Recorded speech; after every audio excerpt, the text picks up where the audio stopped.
Okay, let's unpack this. Right. We have a really deep stack of material today, observation statistics, some pretty sharp cultural critiques. And it all seems to point to this core tension in modern life. We're looking at everything from global birth rates all the way to, these new male archetypes that are popping up. It's a blueprint for modern paradoxes, isn't it? Yeah.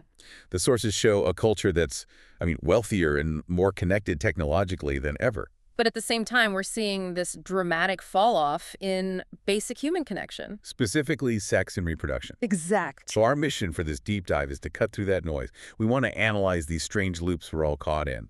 Why are people having less sex when we're supposedly more permissive? And how is digital culture shaping what it even means to be a man today? And what happens when that real-world social fabric, just dissolves? Let's get straight into the data. Segment 1, the Great Sex Recession.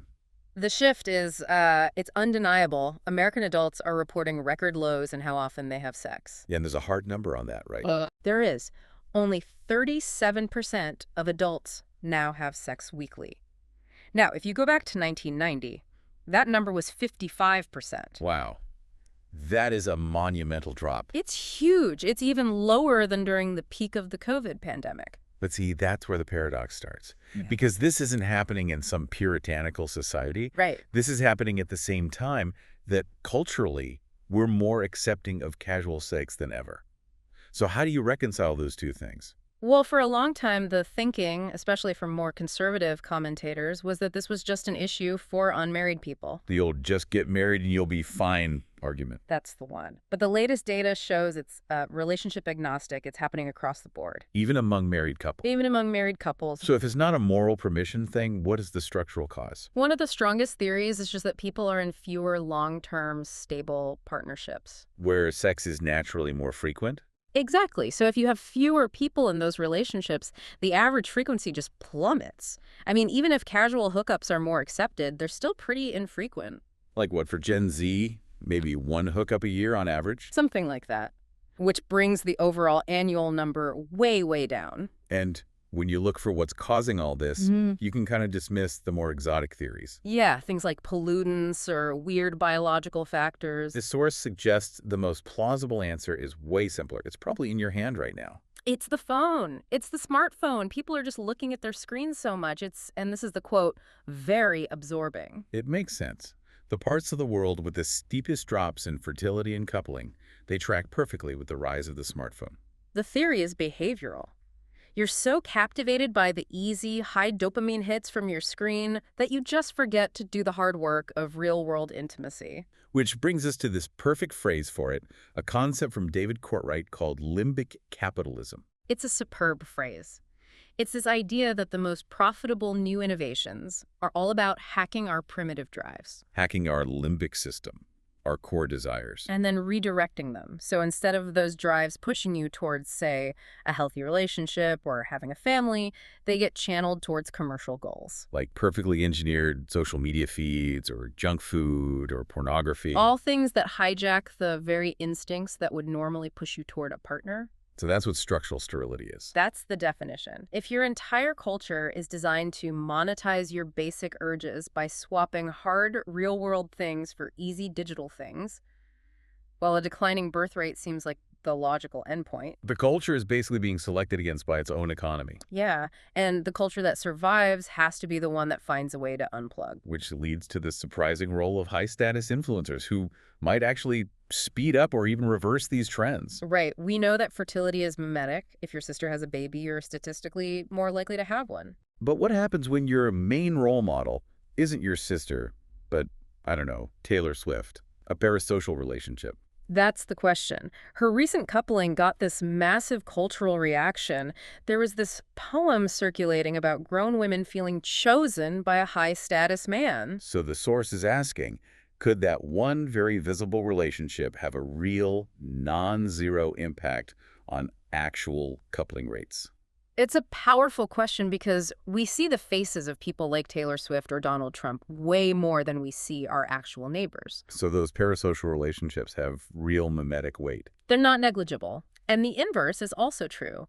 Look at the celibate role model theory for South Korea's low birth rate. This is the K-pop theory. This is the K-pop theory. You have these huge aspirational stars who are kept completely celibate by these ironclad 360 contracts. A message that sends is just devastating, right? The peak status is incompatible with family life. Absolutely. And you can contrast that directly with what happened in the country of Georgia. With a superstar pastor. Yes, who actively tried to reverse the birth rate decline by personally baptizing the third child of any family. He raised the status of being a parent. And this whole tension between a culture that promotes celibacy versus one that promotes parenthood brings us right to the confusion playing out in modern masculinity. It's all getting defined by digital presentation now. And we're seeing the rise of the Labubu man. The elevated hipster, the soft boy. Describe him for us. Floppy hair.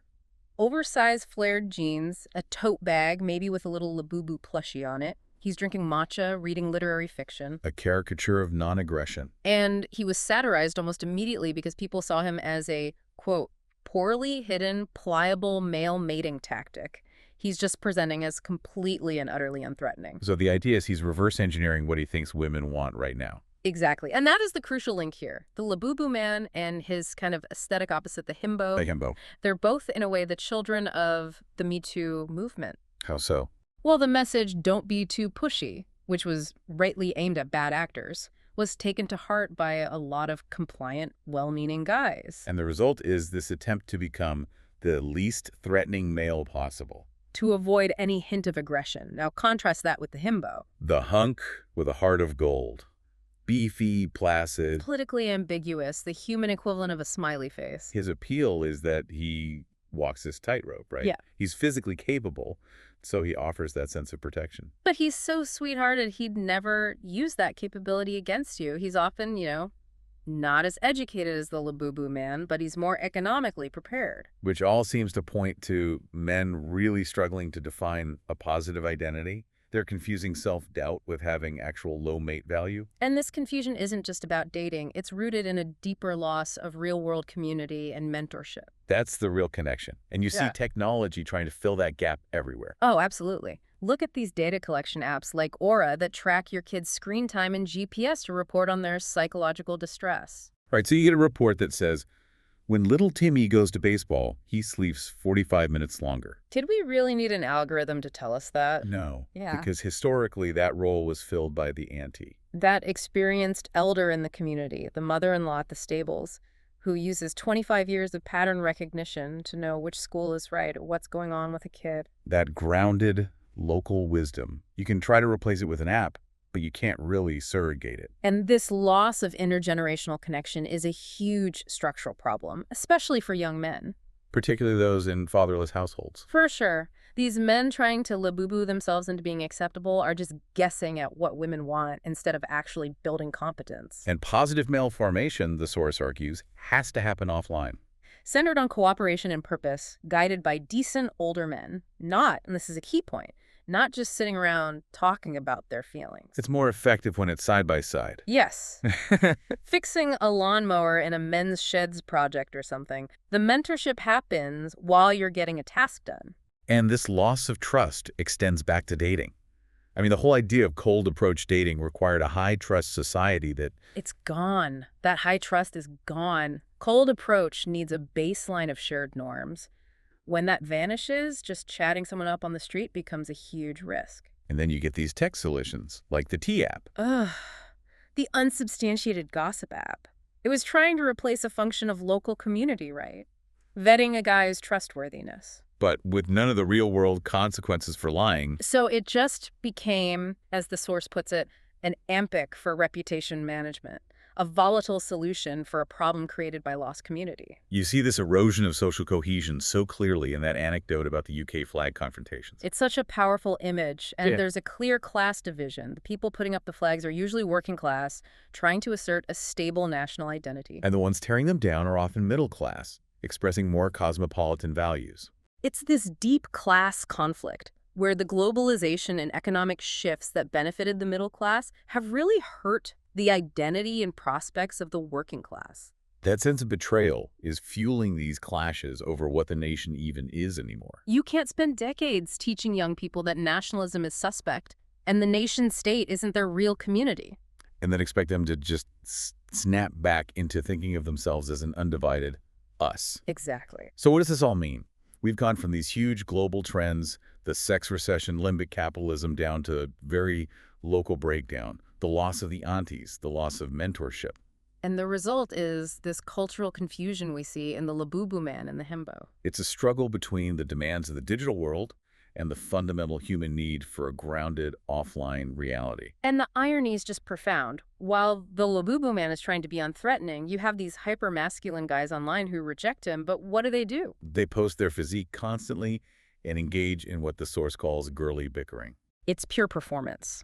That strength is being displayed not for a partner, but implicitly for the male gaze. For other men, Which leaves us with a final, provocative thought for you to consider. If men feel they have to compete for attention online by showing off these hypermasculine traits, by posting their physique, are they accidentally making themselves less attractive to women by performing for other men? are they ignoring the actual work of building long-term trustworthy competence offline? It suggests that the men who are winning the digital status game might be the very ones losing the real-world mating game entirely.